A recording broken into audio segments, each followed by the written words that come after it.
Allison, I might have to come see you on this thing.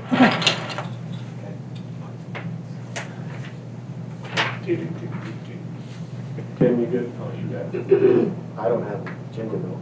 Oh. I thought maybe you were logged in on your iPad. It's a pretty short agenda. Yeah, it is. There's I one didn't log thing. into Spark. Oh, man. I don't know, mine never logged me out of Spark. This is the first time since we switched to Spark. I can't get into me. I've had to switch mine. The Gmail made me change. I'll have 3 accounts. This one, my personal one, and then the radio station. It's not all have to be the same password. I don't sound And right. I can't remember which one was which. You good? Yeah. Ms. Jones, you good? Okay. We will start the special meeting on March 23rd at 6:04. If you'd like to speak, the open meetings act's up there. We can get you a copy to read if you'd like. Closed session, if during the course of the meeting, discussion of any item on the agenda should be held in a closed meeting, the board will conduct a closed meeting in accordance with the Nebraska Opens Meetings Law. Roll call, please, Mr. Jones. Mr. Bench. Here. Mr. Ernest. Here. Mrs. Ernest. Yes, here. Mr. Jones. Here. Mr. Schumann. Yes. Mr. Wiedemann. Yes. Mr. McLaughlin. Here. And I am here. Should we do the, pledge allegiance? I pledge Allegiance to the flag of the United States of America and to the republic for which it stands, one nation, under God, indivisible, with liberty and justice for all. Do that. Do that McLaughlin. I about slipped up there. Okay, we have a motion for approval of the agenda. So moved. Is there a second? I'll second. Dave, roll call, please. Mr. Ernest.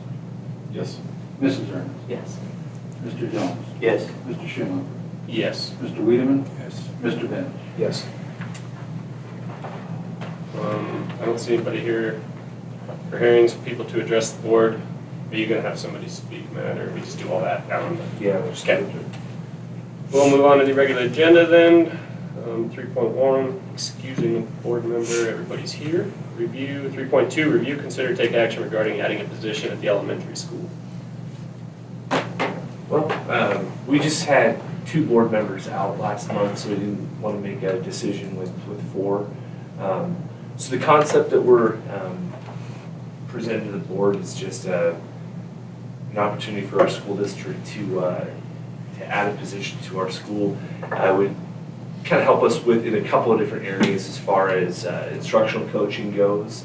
But in order for us to have an instructional coach, that's going to be putting a lot of burden on what Megan's currently doing.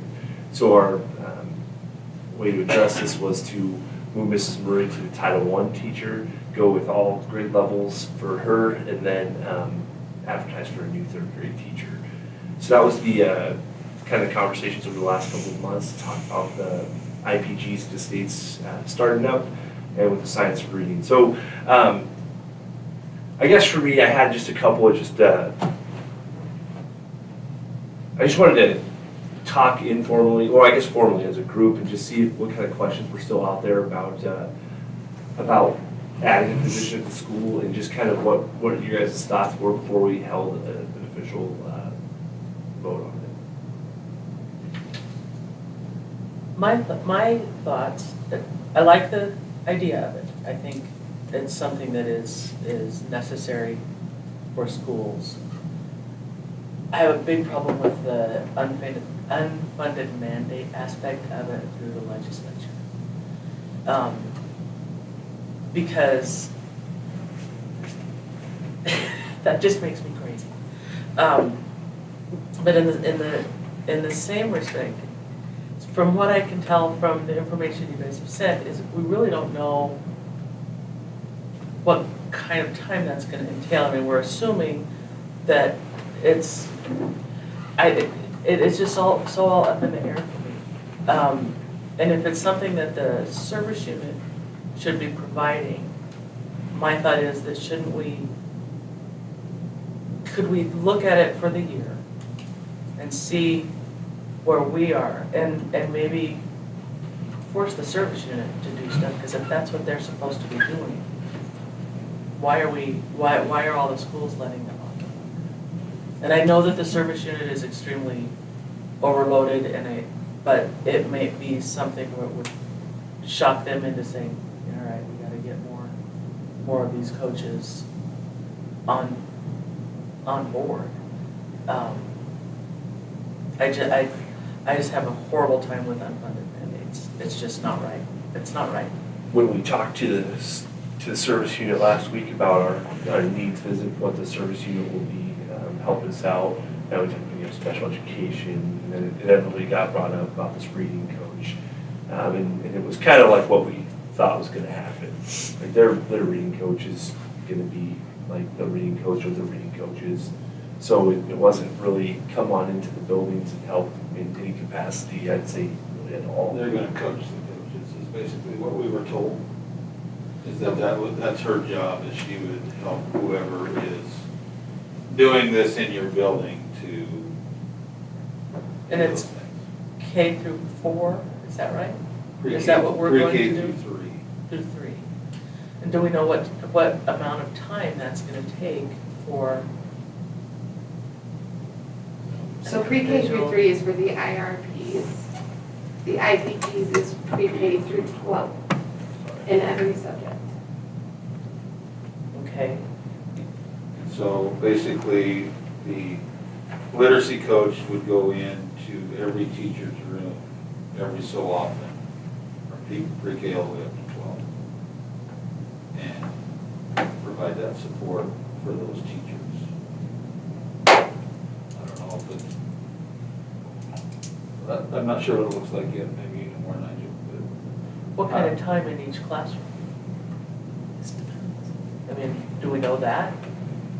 Well, those IPGs that are done, those are about 15-minute walkthroughs. Remind me what an IPG is, all the acronyms. Yeah, because Kind of rolling definitely. over. Sorry. It's okay. About that. It's an individualized practice guide. Okay. So essentially, it's to go in and in those 15 minutes, I think I included them in the email I sent you of examples of what they are. And their goal is to see if our curriculum and our teacher are hitting the required state standards. Or is our curriculum meeting those state standards? So it's not going to go like against one teacher, but you can see kind of trends. So like if we were to go in and do IPGs on math, and maybe we are noticing that there's a trend in K through 2 that our teachers are lacking, or they're not teaching that part of the curriculum correctly, then we can bring in professional development or make our professional development centered around that certain topic to make our teachers stronger with the curriculum to fit the state standards. And is that what the law or the whatever the legislature gave us, the mandate that's. is? I mean, it's more on for teachers than it is for So- individual students. In the big picture of the big wheelhouse, you have your IPG models, or the IPGs. Next with that is your instructional coach, and then the next part with that is the literacy coach and the literacy mandate part of that. So the IPGs are not mandated yet. The literacy part is. And And that's where the state wants the goal of 75% proficient in ELA by 2030. So what, 30. so can I jump in for a Yes, second? sir. Because I kind of in that, so, and I didn't remember, so last meeting I texted you, Matt, asked, the state's reading proficiency is 50-ish. So last year, it was, if you count on track and advanced, the state was at 58%, and we were at 66%. And they want us at 75. I thought with Yeah. 66 is where we were. How much does, so, I'll just go off the training we were at in Kearney. We're supposed to make decisions based on facts and certain things that we can improve. What do they think test scores do in 1 year? So they got 5 years, they want the state to go from 50 to 75. We're already at 66. Not saying we don't need help, but we've talked a lot about in our test scores, 1 kid per class. Unfortunately, with our class sizes, can bring us way down. It's hard to make a decision, an expensive one, on behalf of the school district when they can't even tell us what it's going to do. Yeah, sure, we're at 50, we want to be at 75, but have they given us a plan or the steps, or here, just put this teacher here and they're going to help you and we're going to get better? So the trainings that we need to send all of our people to at some point, right now we're starting with pre-K through, and we've offered it up to 5th grade, right? now. Is who the trainings will be? For Our teachers? Well, yeah. So Pre-K. it's that science of reading, we're going through UNO, and it's a semester-long training in the science of reading. And they'll implement that into our curriculum that we have. So like our CTLA, they'll embed that within that, and so on and so forth. Initially, they came out and said, any teacher that touches kids pre-K through 3, let me back that sentence up, that teaches kids pre-K through 3rd grade has to be trained. That included PE, music, art, guidance, all of those things. The people at the service unit told us, start with your core people first. So that would be pre-K, K1, 2, 3. We've offered 4th and 5th grade to take it as well. Myself, Megan, SPED. So, SPED person, any paras. And this is a semester class that you, And this will happen in the spring, just next spring. Spring of 27. and so prior to all the training, we want to implement it. Is that, I mean, that kind of doesn't make sense to me. If we're going to train, let's train and know what we're doing, have the plan, and then start it the next year, right?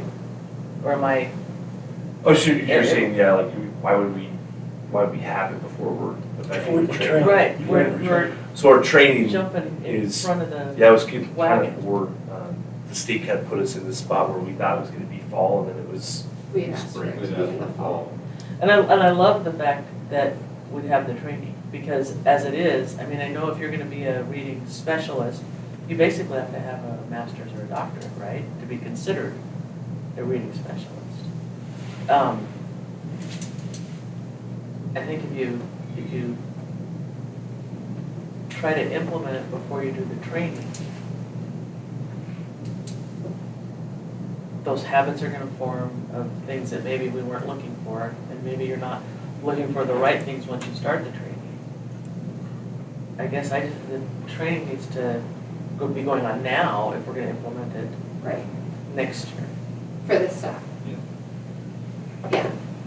I mean, I've been attending, I like I've the been idea. attending meetings for probably a year and a half where this has been a topic of conversation.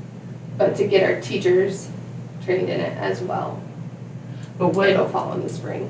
when did the state start offering, I mean, did we miss an opportunity for the teachers to be being trained? So there was a grant called the CLSD grant, I don't know the abbreviation for that. That was brought up this last year. And when it was pushed out, it was directed towards the bigger school districts. And the littler ones were told, if you want to apply for it, you need to get together with a bunch of other little schools. So the only ones around here that got it, I think Scottsbluff and Alliance. So Little schools. they're in the first round of it, and that was a grant, and there was 6 ESUs that received grant money to hire reading coaches in their ESUs. ESU 13 was not one of those. They came in the second round. So in those groups that took it, that got it in the first round, theirs is actually a 2-year training with words instead of with what we're going with is UNO, early literacy project. Is this training in person or is it over? Yes. Which one, in the spring? Yeah. Both. Yes and yes. There's 15 hours that are required face-to-face, and then another 30 hours of other work, whether it be, some of it's tied to their classroom, so there'll be some of the things that they need to do, they'll have to do with students, so that it'll be done during the school day, but another part of it will be just on their time. 15 hours, that's like 3 to 5 hour days or is that? Probably do you use hours? Probably 3 hours. Yeah, so we would pick a day after school, and those teachers directly involved would stay from 3:30 to 5:36 and do it then. The rest of it is with our common planning time that we have like K through 2. Charles has worked that in. They've got the same planning time, an hour a day, 3 through 5 does. So they would meet throughout the week. That's when we also do MTSS, 1 day every 2 weeks. So that time would be built in then. Was it the Department of Ed that got up the scholarship? The And said that grant, only, yeah, the grant, and said that only the, it was like at all of our ESU meetings that we would attend. but who told you, I mean, was it the ESU that Yeah. said only But they get big it from the schools state, get because to they apply? also go to So the it was much the Department bigger of Ed's. meetings back east, yeah. So it's the Department of Ed that decided that the little schools don't deserve They to could, just like we've apply. got one coming out for high ability learners, they want you to form a smaller group at a higher chance of getting that grant. Department of Ed. Well, it puts the eastern side of the state at a. Yeah, it always does. Yeah. It always does. And then the fact that they want all of us who, you know, what's the average distance between all of our schools, you know, out here? They should have, if they want the entire state to be a part of this, then they should have allowed everybody involved. And they should have funded it, is what they should have done. I think we should already have done it. Mr. Stroman. The reason we chose the literacy project was because it is free to us. The words was, Like the curriculum. the training. The training, the class. The words was like really expensive. So with the UNO early literacy, our teachers will actually have a choice through them to either get 3 credit hours or a stipend from UNO. I like the concept, I love the concept of it. I think it's absolutely necessary, especially after all the garbage we went through with COVID. Right. It's topsy-turvy to me. It's very topsy-turvy. Does the service unit have, our service unit have a trained reading specialist? Yeah, they hired one this last year on their own, Okay. but she also carries a very Well, wide range. there's, Right. there's Yeah. a lot of schools in our area. Yeah, Yeah. and she's also new to it as well, so She's gonna need to be trained as well. And she's been working with all of the other ESUs throughout the state of Nebraska as well. So piggybacking on yours, Susie, but do we need, I think the point is, if I heard right, we need to get somebody who is a leader in the school first, so they can lead and help implement the program and all the training for all the rest of the teachers, right? Is that, am I hearing? That's why we're wanting Megan, right, to step into that role and backfill her role and then go to an elementary teacher. So we gotta get somebody in that leadership program to get everything organized for the rest of the teachers. I'm just asking a question. Well, I think so, but at this point, that would still just be, you wouldn't be going into classrooms and doing stuff. Starting right? this fall, we had already made a plan to start doing the IPG models, the walkthroughs. What's the, Simply because most of the trainings that I've been to lately have been revolved around the IPG models. And so that's where I've learned to do them, is to go to these ESU trainings So I feel comfortable doing those, which is, like I said, a kind of a separate part, but also flows into it. And, Those are gonna get done regardless. I mean, right, so how often do you have to do one of those? for every subject for pre-K through 12, If we're only offering it through More pre-K than a- through fourth or fifth, So that's Why? the reading. that's the reading. That's why there's 3 different days there. okay.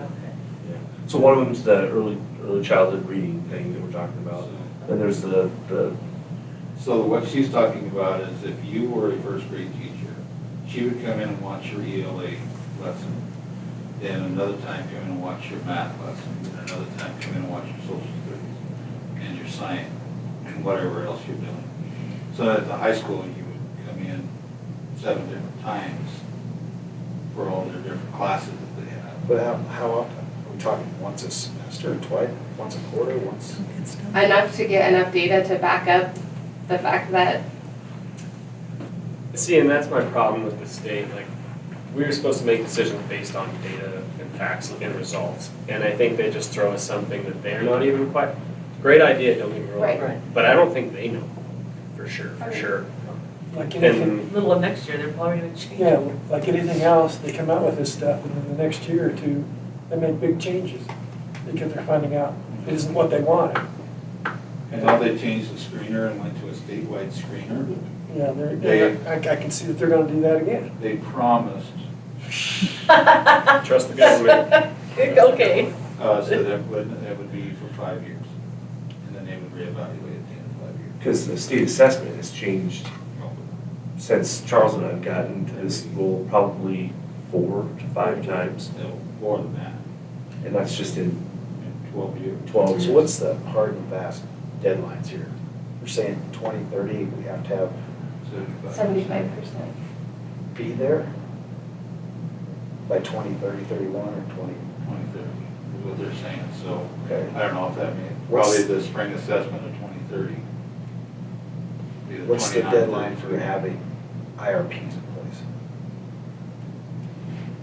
There really isn't a deadline to that, it's just, Get there by 2030. Well, so if the Do law something and comes get- through, they'll recommend retention with the 28, 29 school year. Because at first it was 27, 28. As far as But not then they- advancing a Right, child. but then they moved it back a year for whatever reason. I just found that out. Third grade's the level where they go. Minimum lawsuits. Yes. which it's currently been, the current one says that if they're not reading at or above grade level by the end of 3rd grade, they risk retention. Is grade, the level they need to be at is now just at the state standard? Yes. The 58%, if they're there, they. Whatever it is on the end, yes, whatever would be considered on track.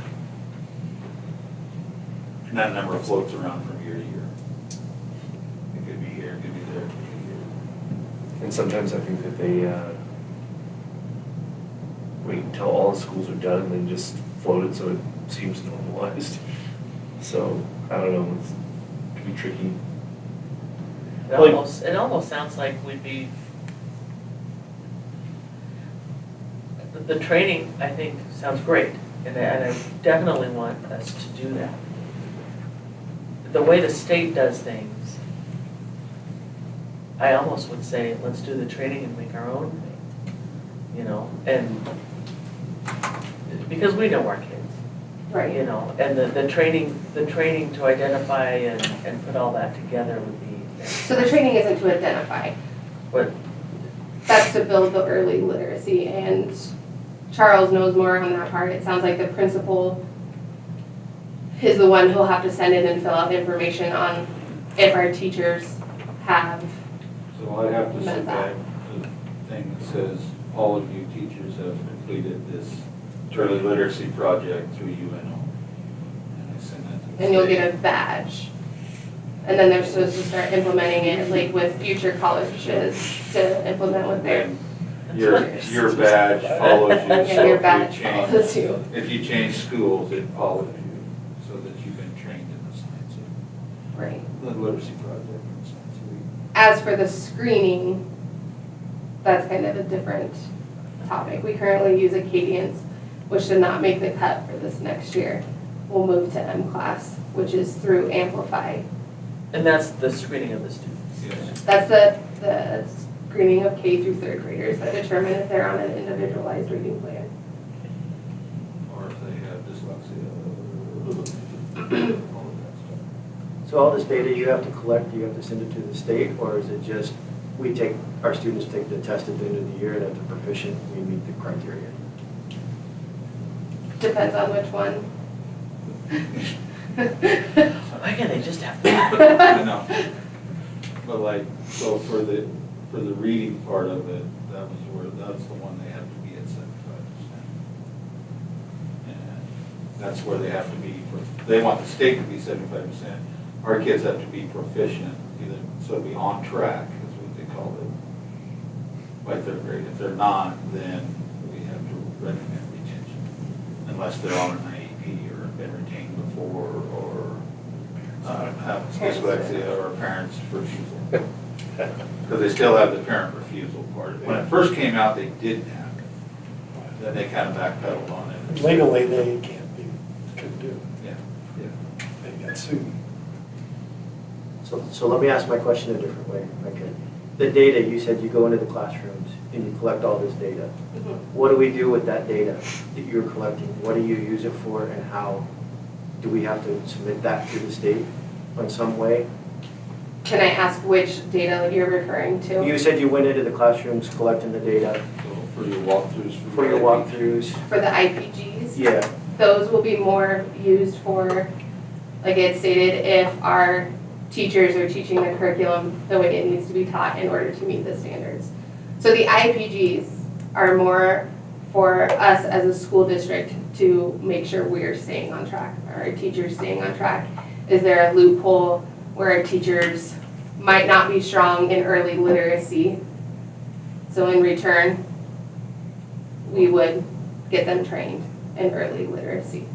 Same thing if we're noticing in math, or we're noticing in social studies that we're seeing, which we will see, a huge gap in social studies because our social studies doesn't carry the current years with it. So for the IPGs, those are just more for our data. So think about it this way, sometimes when you walk into classrooms, you're gonna see like high quality instruction, so that's the plan, like all the time. But what most teachers get is 1 day of training on reading. When we select a new thing, they'll get like a day or 2 or 3 of professional development, and then they're kind of off onto their own, With the new reading curriculum. yeah, well, yeah, they're just like on to teaching their classes. And sometimes that can look like, missing important pieces. As much as the principal goes in there and all those different things, it takes a lot of time to, what am I trying to get at here, is to get into those classrooms often enough with that kind of narrow focus on what they're actually doing within the class to make sure that you're kind of revealing any holes that the teacher might be having. So the instructional coach is to make sure that our levels are up here with teaching. So we're trying to get the teachers to be the best version of themselves that are out there. Inevitably, sometimes, like I was a terrible writing teacher. So whenever I taught writing, I just didn't have it. Like it was just awful. Everything that I had our students do just seemed to be terrible. So I needed some coaching to help me figure out what the heck it is, how do you go through the writing process. And it clicks, but I needed to see it a lot of times from somebody that was actually watching what I was doing as a teacher. And I think that's what we're trying to get at here is the literacy coach or the IPGs would help our teaching staff really have that narrowed in focus of like, here's what we're doing within our classroom all the time. So we're not dumbing things down for kids, we're scaffolding it so that they can still get the content. We're not making it easier, because sometimes we do that as teachers. So how much, like from now till 2030, how much is the content gonna change that they're teaching? Because if we get a coach, right, and they work with our teachers, they coach our teachers, after 2, 3, 4, 5 years, in my mind, if you haven't figured out how to teach that yet, Yeah. should you still be teaching? It's like, and I'm not trying to be rude, but how many years do we have to teach our teachers or coach our teachers in, it sounds like 1 or 2 subjects? Yeah, That's a good question. I mean, it's not, And some of that comes with new curriculum. Like I look And at that's when we adopted our new math curriculum, math standards have changed. Saxon had phased out. We spent a lot of time trying to find a math curriculum, and there was no curriculum out there that matched Saxon. So our teachers they had to start brand new, and there was a lot of new concepts taught and reveal math of the new way of teaching math. So in that aspect, It was a new that just curriculum. changes with the standards. New curriculum comes out because of new standards. I would almost think when new curriculum comes out, let's spend a little more money with training, with professional development on that, rather than, well, this is what we're doing, go on. I mean, I think that's a no-brainer to spend money on that. I would, yeah, that's a lot of it, but. because I would have needed that. Right. Or we I have- like thinking back. You were to the terrible mine. writing teacher. I was like, oh, it was crazy. But being able to see it and learn it, especially when, even I remember when the Saxon math came out and my kids were doing it. I was like, I don't know what's going on. And I can't imagine, I didn't have to learn new curriculum when I was a sped teacher, so I just kind of, but I think more professional development, and when we do get new curriculum, I think we need to do that. But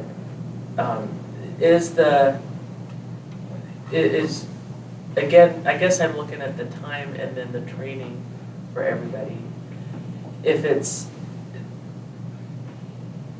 Do we want to just have them start with no training?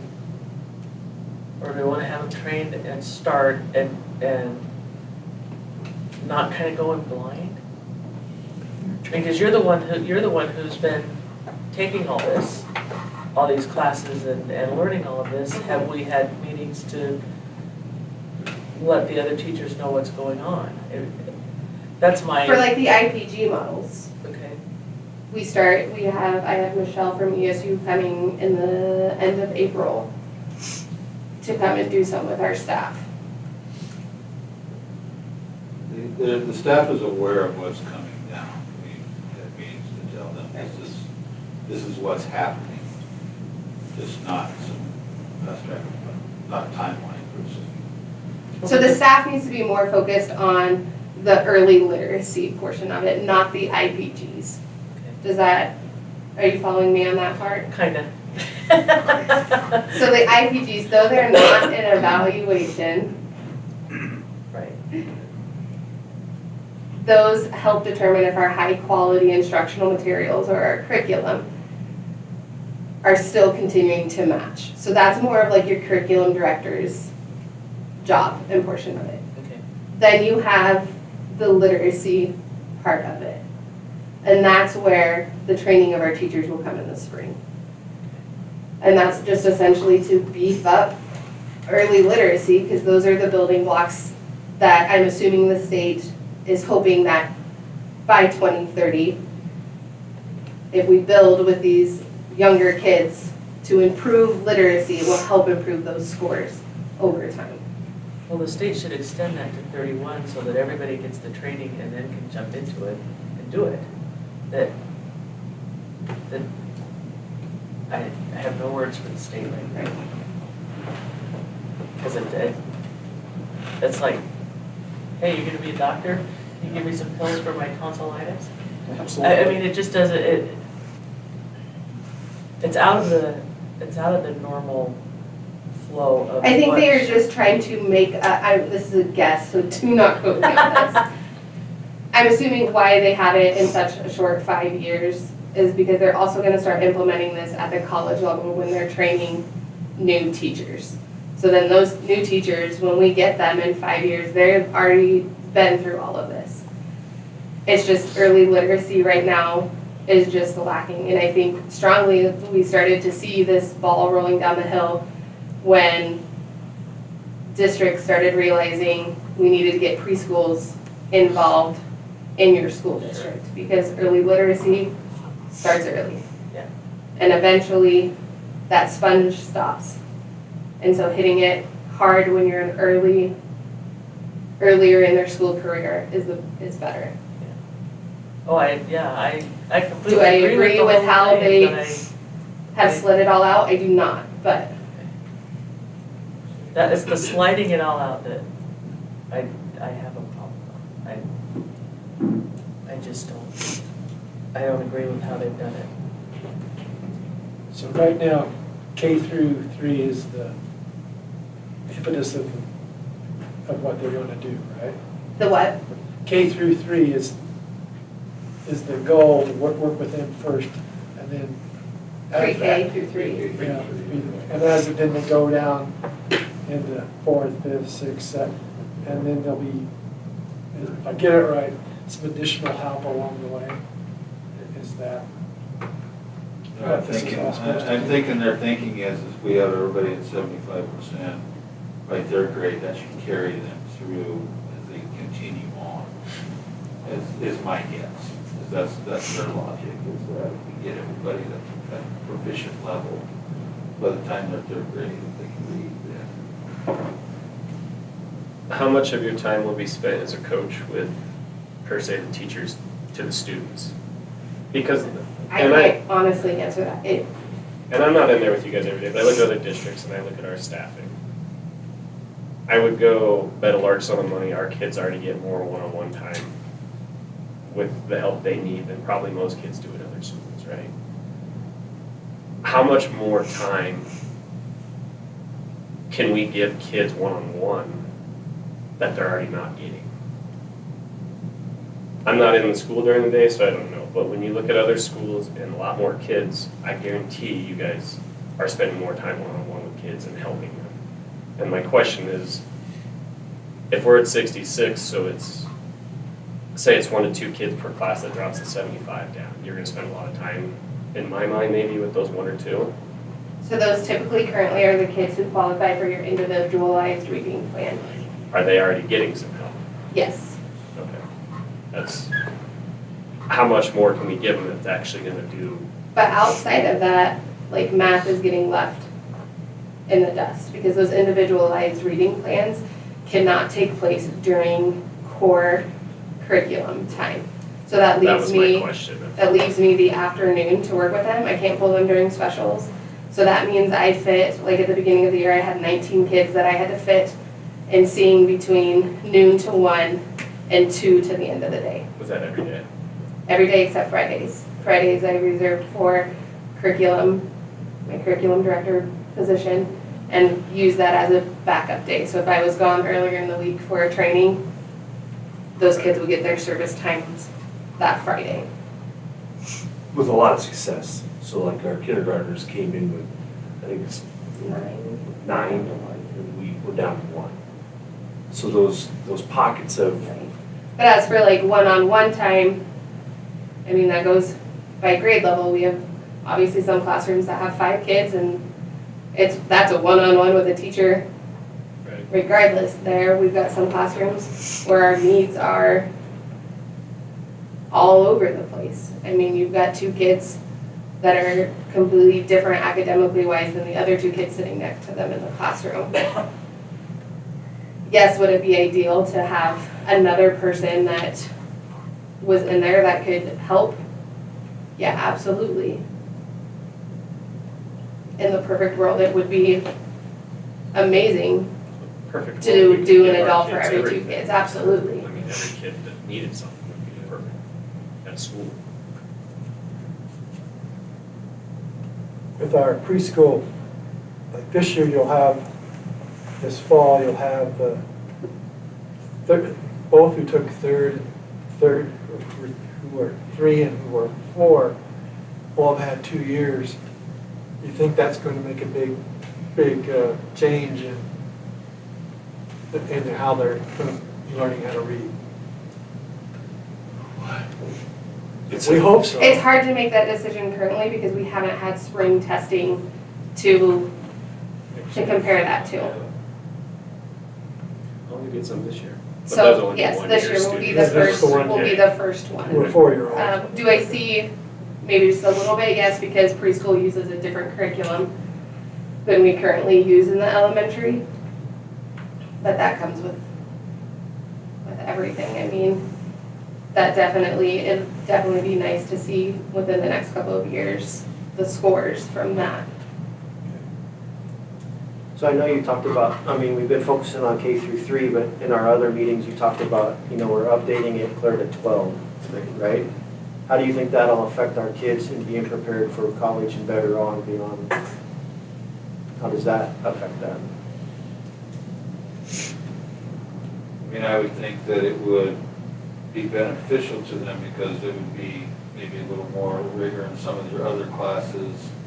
Obviously in math and your ELA, they have pretty strict things, but maybe even reaching in some more of the social studies, science, they do.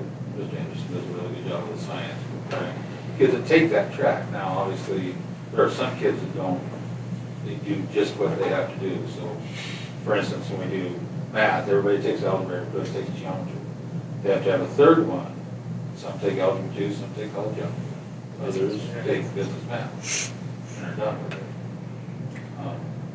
Kind of the same with science. We require physical science and biology. Some take physics, some take chem, some take AP, others take environmental science. So it's just that path that they have to choose. We're just trying to get them to get on that path. So I think with through K through 12, I think it'd be very beneficial in the high school because we're sort of in silos right now. Like our math department's the one guy.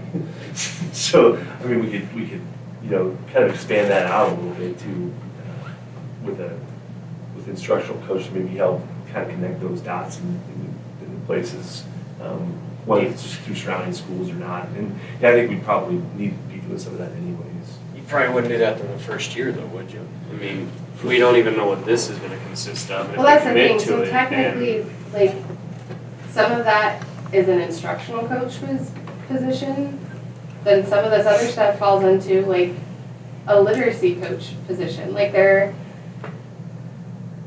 and that's where I'm stuck at, is like, you have your IPGs that pretty much fall under your leadership, admin, curriculum director position. You've got an instructional coach who is supposed to take the data and see to work one-on-one with teachers and get them better. And then you've got the literacy part of it, which focuses on the children. So in the future, will there be more of you, literacy and math and science, take like 5? Yes and no, like Scotts Bluff, they currently have 3 and they have someone leaving, so they're not filling the position. So they have 2 ladies who currently will do it for all of Scotts Bluff. In their current position, they have them, there's 1 lady just for math, 1 for ELA, 1 for the other part of it. Are they just pre-K through 3 or are they Ooh, pre-K 12? they're the district. How many kids does Scotts Bluff have? I have no idea. A lot. They have like a 1,000 Many or more something. than I got 1,100 in high school. 900. Yeah, 1,000 in high school. And we're at 150 and, Yeah. I mean, that, I've talked to people from other schools and they're in the same boat. Yeah. They don't know how they're going about this. I called probably 10 different schools around the area. Some people are using 3 people to do it. In-house, right? 2. Yeah, that's kind of, at least until they know what's gonna happen. And I think that's the problem, is they've given us no data, no nothing, it's just do it. Like Baird's using 3, Bridgeport's using 2, one of them's their elementary principal, and the other one is the principal of instruction, whatever that, Now, are these for the IPGs? it's more for the literacy part of it, is what I was asking for, because I was trying to figure out how we did it. A couple schools that called said, well, we haven't really started yet. Well, you were behind the ball, so. And Sydney never called me back, so I don't know how they're doing it. Yeah, they have not been attending with me. So, the agenda says to create a new position at the elementary school. Are we talking about creating the reading literacy coach, or are we talking about creating a position just for title? So it'd be the instructional coach is what I would suggest. Yeah. So then how would we have a standalone title coordinator as a position? So, you want to answer that one? It's a difficult question. Well, so like right now, like we've talked about, Megan's only able to service reading in the title part of it right now. Title can actually expand into other subjects, and if we would do this, I would envision it going further throughout the whole building, K-8, not just K-5. But right now, it's basically K-3 with the reading. And to be able to push in the classrooms, give that help, pull out when needed. There's just some different things I think we can do with that we currently aren't doing now. So before the individual reading plans came about, Title I, that's what it was about. It was about servicing all students. Even when I had first started out before the IRPs came along, there was a time where I was able to pull, like, I think it was in Becky's class actually, 2 of her higher end students who needed challenge just a little bit more out of the classroom, and we did some more higher grade level things with them. But when these IRPs came along, like I said, it kind of eats up a lot of your time, especially at the beginning of the year.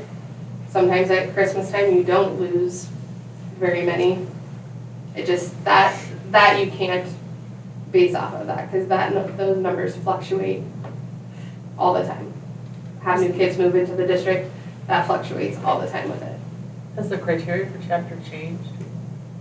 Is it based off of the, That's title. oh, Okay. sorry. It was chapter when I was teaching. I'm like, I know. Has it changed from the standardized testing, they have to fall below a certain percentage? so that's what the individual reading plan came, replaced. So how were any you able to students, pull some from Mrs. Murray's class? that was before this had come along. Oh, That was before the okay. individual All right, reading thank you. plans came along. Yeah, with those, you pull the students who are below or well below, are the ones that get determined to be on an individualized reading plan. And the state sets a threshold, so whatever, before it was whatever you used for, so Acadians, they said if they scored below this, they would qualify for Right. IRP. Now with Dibbles being the statewide screener, they'll set a mark and say, this is the mark, if they're below, even if it's 1 point below, they're on an IRP. So title, you can't pull down certain things, but the instructional coach can. The instructional coach is for your teachers. Literacy. That's where I'm stuck. But title is a program that they come to you, you don't go to the classroom. In this model, we would. In this model, you would. So if we had a full-time title teacher, we would expect them to be pushed Into the classroom using the classroom curriculum. Whereas in the individual reading plans, I pull them out of the classroom and do a completely separate curriculum with them to help build selected skills that they need. Are they still gonna get that then?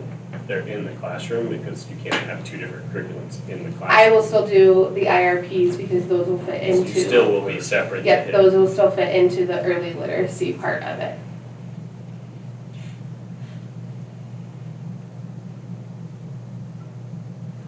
Anybody else have anything?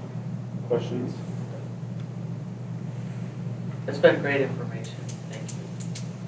Clear as mud. I remember the day Charles and I both sat there on We're the gonna Zoom with the windshield state wiper. and we finished it and we were like, What? I remember you guys talking about it a long time ago, like it's been just, like I said, it's like the mud that's been rolling down the hill that like, you see it, they start talking about it and then you just still think you have a few more years and then next thing you know. The state should have been planning better. I don't think none of us are surprised that they didn't plan. It's like making a sign that says plan ahead. I think it has the potential to be a really great thing for our school. I think there was a question that was asked before, like, what do you do if you don't do the added position? we're just gonna make it work. I mean, that's just how things go at our school. People are wearing a lot of hats, so we'll just make it work. Is there like some teachers that don't have, like junior high teachers don't have some classes, some periods or? Yeah, so That would be like- creative to help. Maybe But- help you out. But then again, go ahead, Charles. I Sorry. mean, they're pretty full. I mean, we use some of those teachers to coach. Some of them do what we, Richmond period or rotation classes with our junior high that we're continually revamping. So like Valley doesn't coach, but she also did a class last period. One of those 2 periods for the kids in PE or the prep period. So, and then the only other kind of dead time they have there is when they go to band. 6th grade go at one time, so the 7th and 8th are in the study hall for 30 minutes and then they flip. And so the 7th and 8th go to band, 6th grade to 10th, 30 minutes study hall.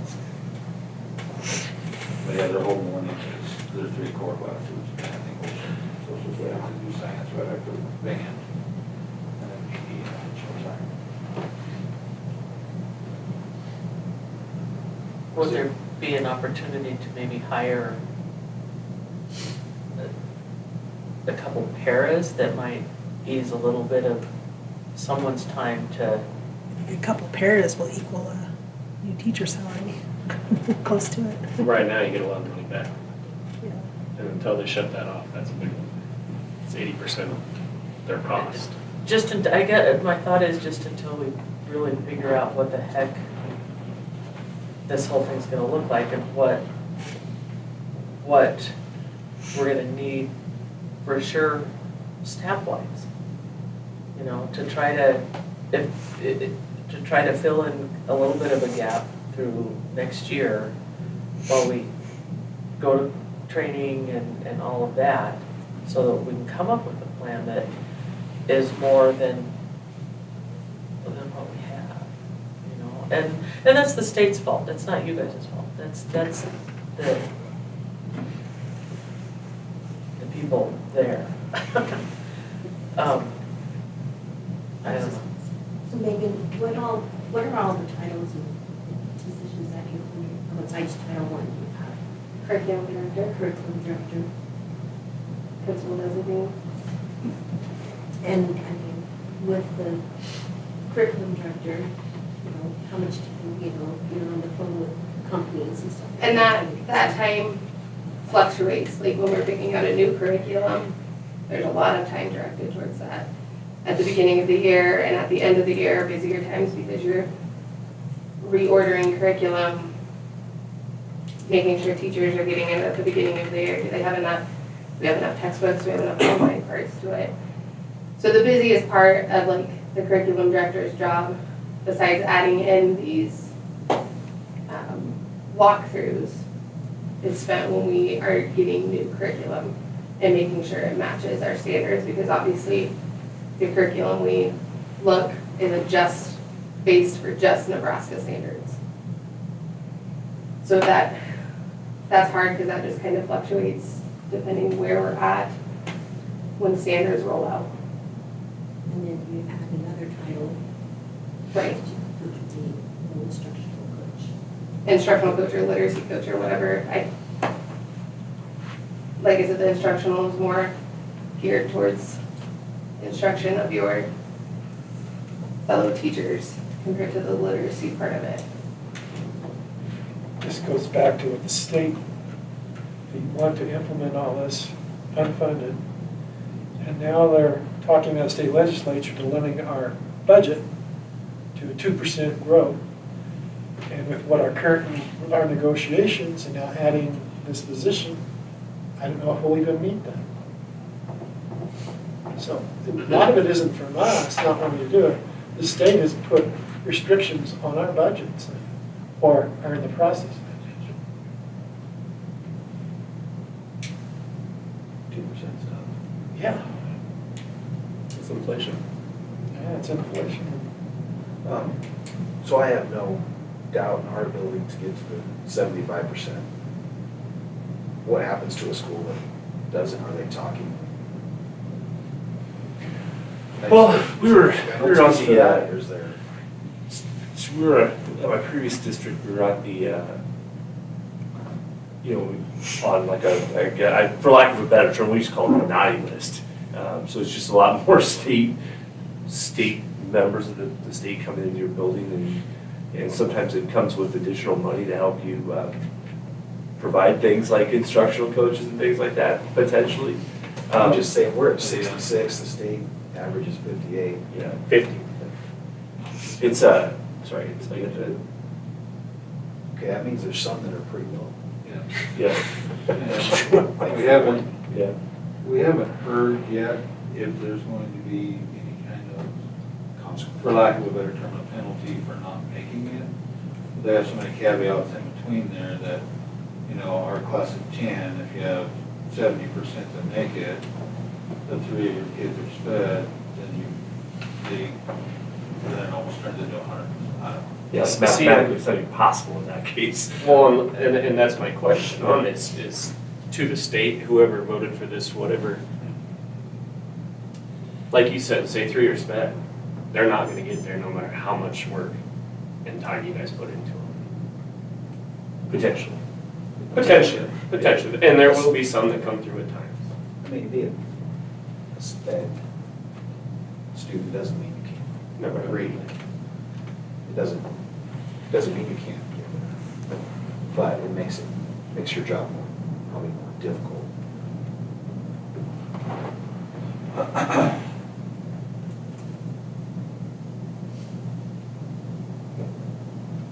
I just think there's too many unknowns. I just feel like we're just throwing a dart at the wall. Hoping this is the right solution.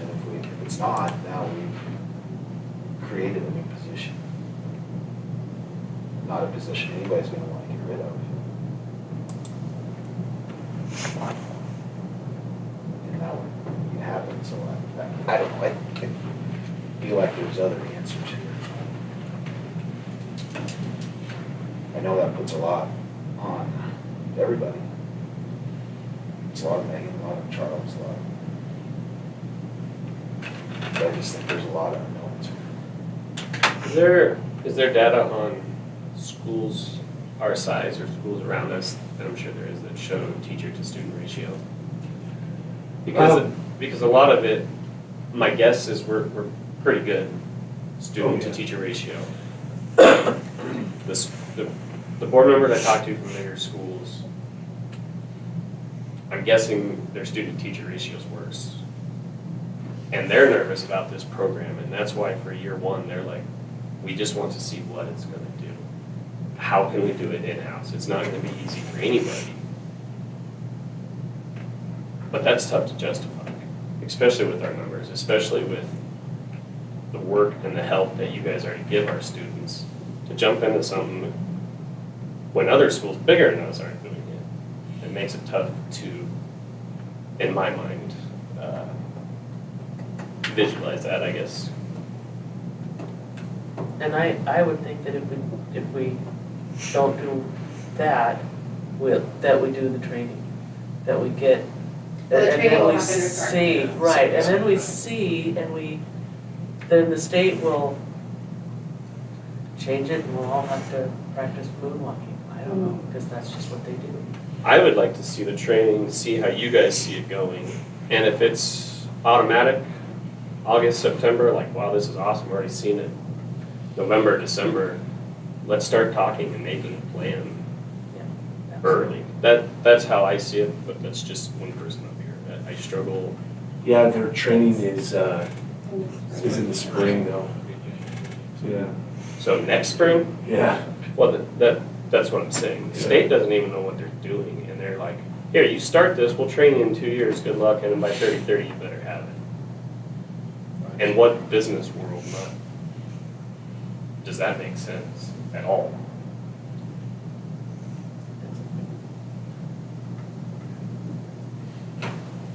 And I think regardless of what the state does, if we do the training, it just makes our teachers better in the long run. And, I mean, any kind of education or training makes. We'll be required to do the training.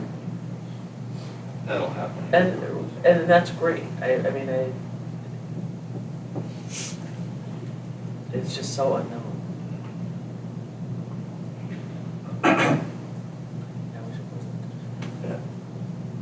Would you have the same full amount of training by August next year that the ESU lady has, that she's been doing all over the state and knows? See, and that's and that's not your fault. Right. You haven't been given that opportunity, clearly, Right. to say, hey, go spend a bunch of money. Megan, you're a great person, they don't know that. But if you're not comfortable, fully trained, ready for what the state wants, that's also hard to see. You see what I'm saying there? I'm not saying you're a bad teacher, it's just, if you haven't been trained, you don't know, Right. how are you supposed to lead every teacher in the school and say, let's go head on and do this? Right.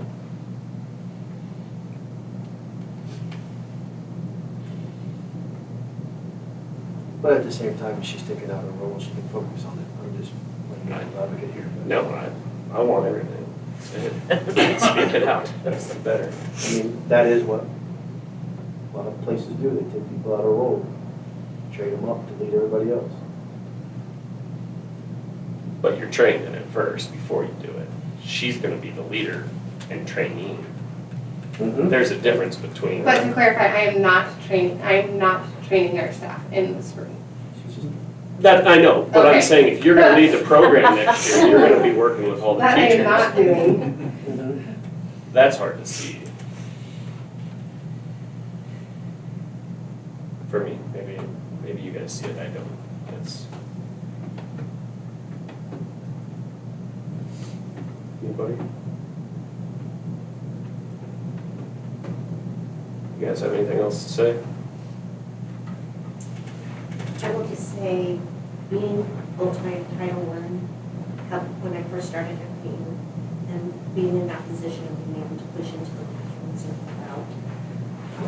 And then having, when we didn't have all the IRPs and all this other stuff, having Title I push into my classroom and help me to, with my students, like in math. Like this year, I know I would definitely could benefit from the have some students that would benefit from that additional help. And then when I was reading, I felt like, personally, myself, that it was, my students were more successful than what I've been seeing the last 3 years with all the additional. No. No, with all the additional mandates of like the IRPs. I did see like when she just had the IRP when that first came in and had, you know, I saw a huge growth, but I just also seeing like how much time she's consumes her time and unable to, I'll be the devil advocate here, not able to help other students in other subject areas in other grades. And yes, I understand the budget thing is a huge factor for you guys.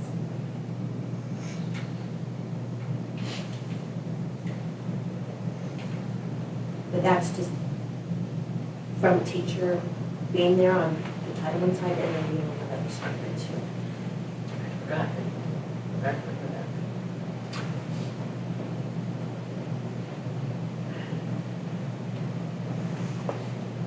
And then, like she said, in addition to in addition to helping not only my students that were struggling, but also my students that of high ability learners that needed challenge, was nice to be able to have them have that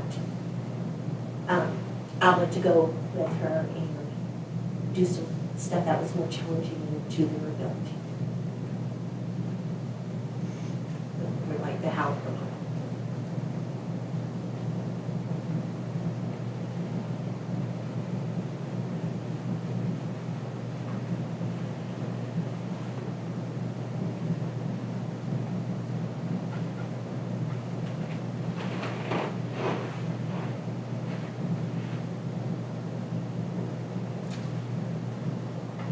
Another one too, right? Money all comes from the same place. These wildfires, that's out of everybody's control, but if they start dropping taxes, property taxes like they're saying on people, schools budgets, county budgets. So we went from 200 million debt to 700 million debt in the last 4 years.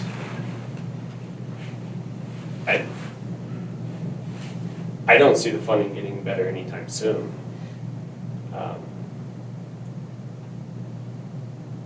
I'd hate to go down the road of hiring, and then the state checks everything, and then we have to go through a ref. Kind of program. Yeah. Like FFA or something like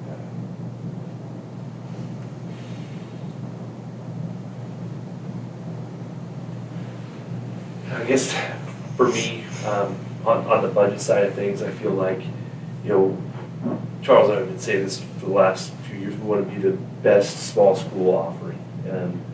We've done a pretty good job of getting some kids into our school that have been helpful.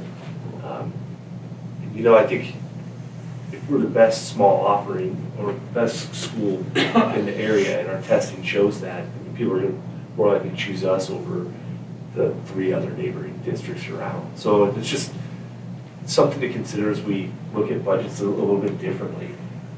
Another thing to think about is, major curriculum purchases are part of what we do at schools. And we want to make sure that our teachers are getting the most out of those curriculum dollars. So it's almost like an investment in the money that you've already spent. So there's some ways to think about it differently. Also, I think teachers who have that coach in their back pocket that knows that they're looking out for them, was done a little bit to prepare for this, but there's some research out there that shows that they're less likely to get burned out at school. So just thinking about budget numbers in different terms as well is helpful.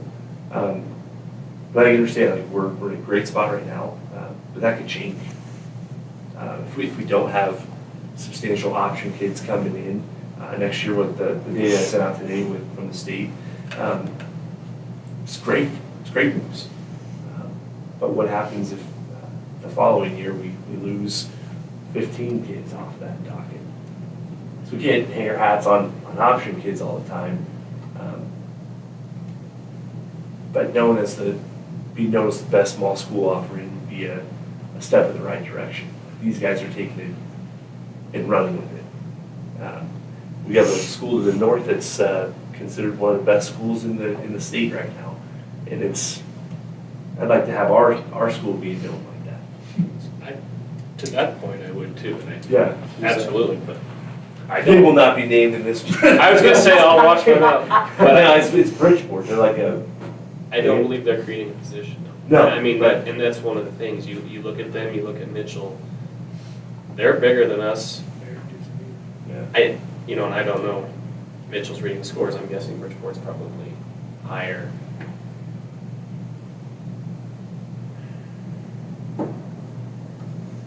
That,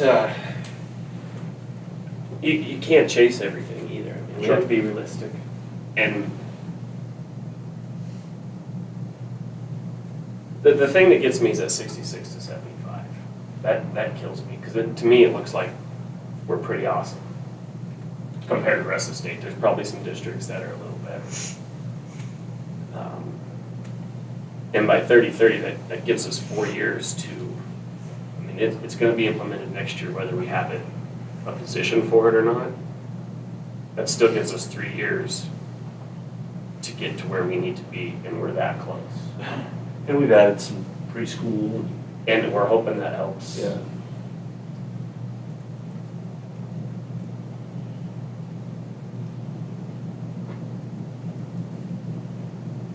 Anybody else?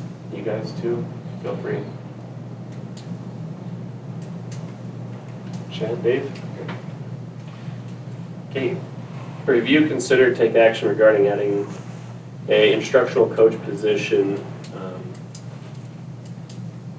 Do you only say elementary, or do you want to say if we're gonna work with everybody? Because then that Okay, changes things. I guess how that we're gonna is my implement. question, like, is it for an instructional coach, is it a literacy coach, or? And then this is elementary, so if we're gonna do K-12, we better put it in that motion, that it's what the position is. I just worded it wrong there. For so it should I don't say know. Do you just, do you want instructional coach for pre-K through 12? But not the literacy part of it. Is the literacy part's the most important thing right now? That's my point. Isn't the literacy the most important thing right now? Right. K through 3? I mean, That's, my impression is We can that's. the debate it most all, important. I don't know. Yeah, Again, and the And I don't state, think and again, the state doesn't come in That's and not your say, guys' fault. this is what we need, this is how we're gonna do it. That's why I'm having trouble. We don't even know how to word the position Right. to vote on. In my mind, the extra position we're creating is a standalone title coordinator. And we're giving Megan these other 2 responsibilities. Or the other, how many other responsibilities that is. But we already have a Title I. But not a standalone Title I coordinator. That's one of your job titles now, along with other things.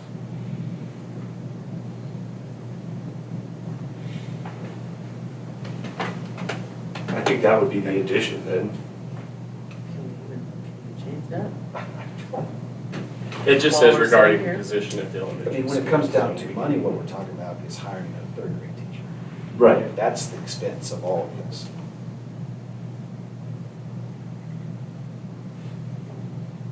Because we'd be keeping Becky and Megan on staff. Just to Then add a 3rd grade teacher. But that's not, That's why I don't know if adding title, it would just be more transferring a Yeah, job to title me. to her. yes. And currently, we don't have an instructional reading coach or a reading coach. That's not a title of yours currently. right? No, the district does not have an instructional coach or a Okay, so literacy coach.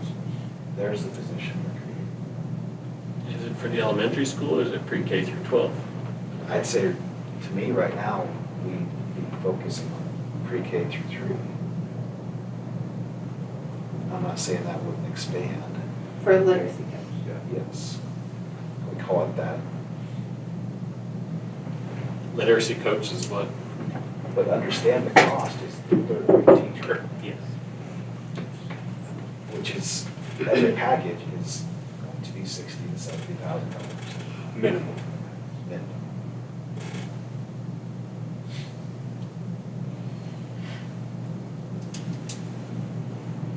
And not just once, I mean, it's recurring. Now it's an addition to the personnel budget.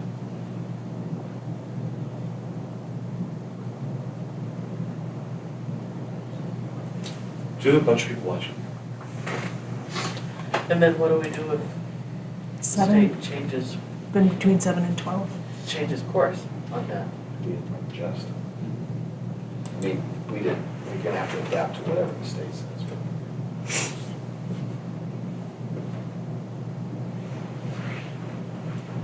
I'm just trying to, how do we word a motion? Can you say covering, you know, that will be this and this? I don't think so. We need to be pretty clear when you're spending taxpayers' dollar. We need to be pretty clear on what we are creating. It seems like a multi-add. What's your technical title, Megan? Title I / curriculum director. Plus the principal designee when need be or whatever.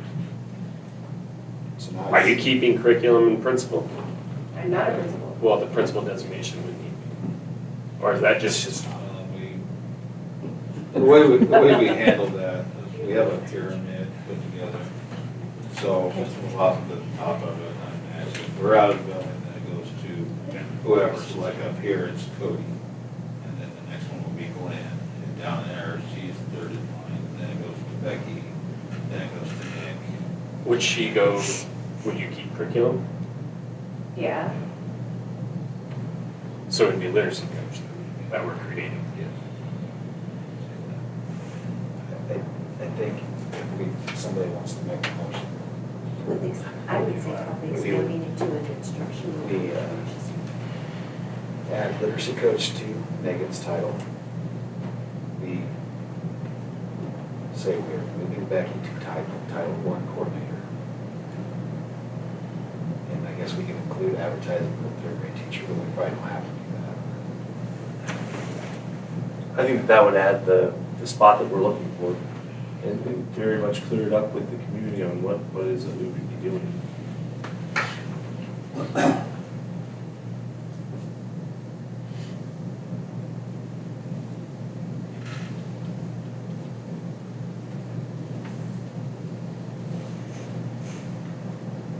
Can I just throw something up here? Yes? So when I started at Leyton, and I don't know if this is, well, I was only 3/4 of the time, Title I. And then I did share it with Laura Brown, because she was 3/4 kindergarten, you know, she wanted to be full-time. So I came in, I saw the opportunity to get on to Leyton at the time, and took that opportunity. Is that something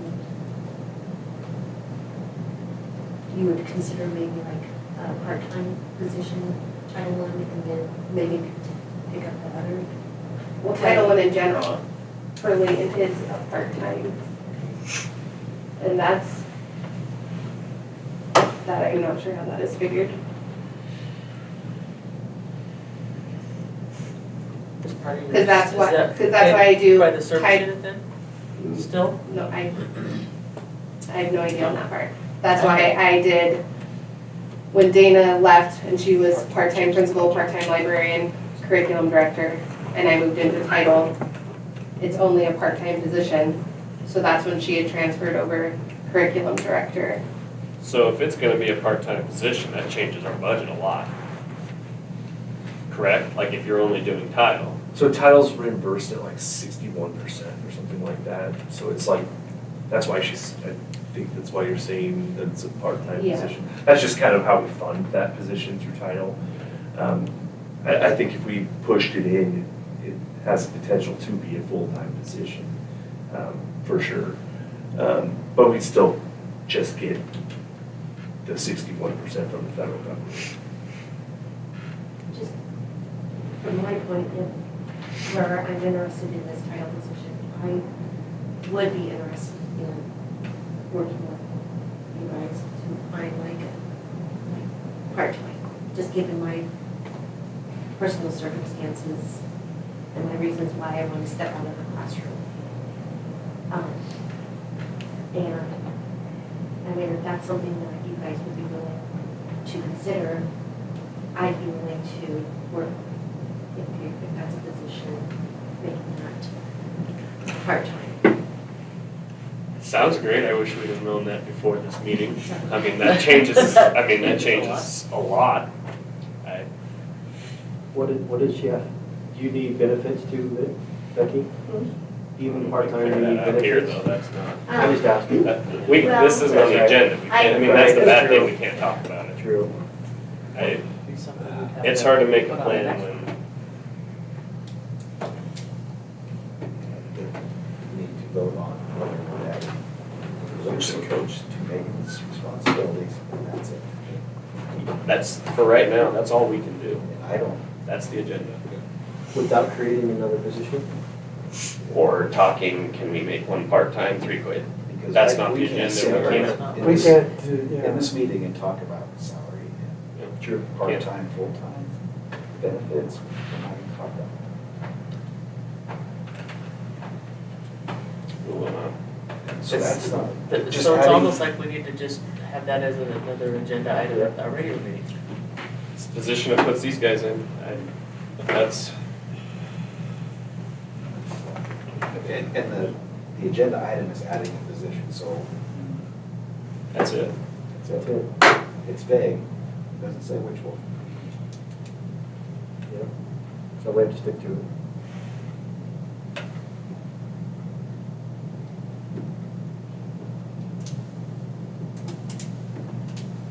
Where does that put you in April? That's the only thing I guess we can ask is what.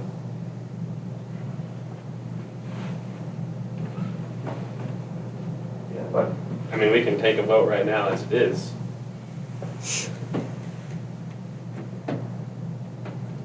I just really feel like I wasted everybody's time.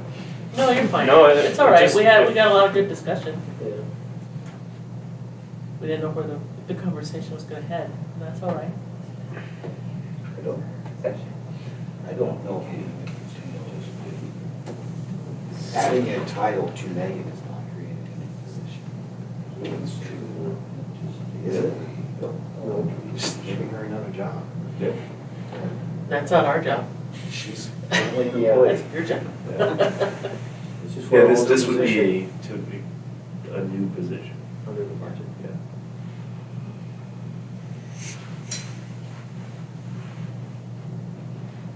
I would make a motion that we table this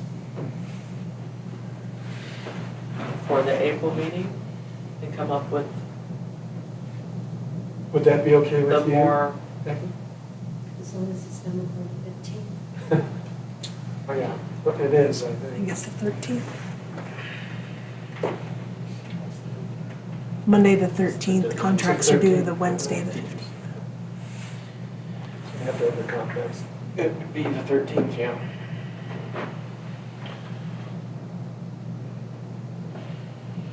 so are we ahead of the date if it's a regular? We'd be 2 days ahead of the date.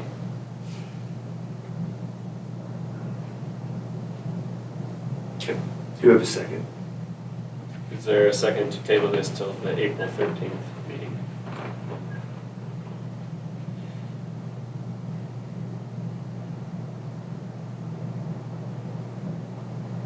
I'll second Is there a second? Okay. Roll call, please. Mrs. Ernest, Yes.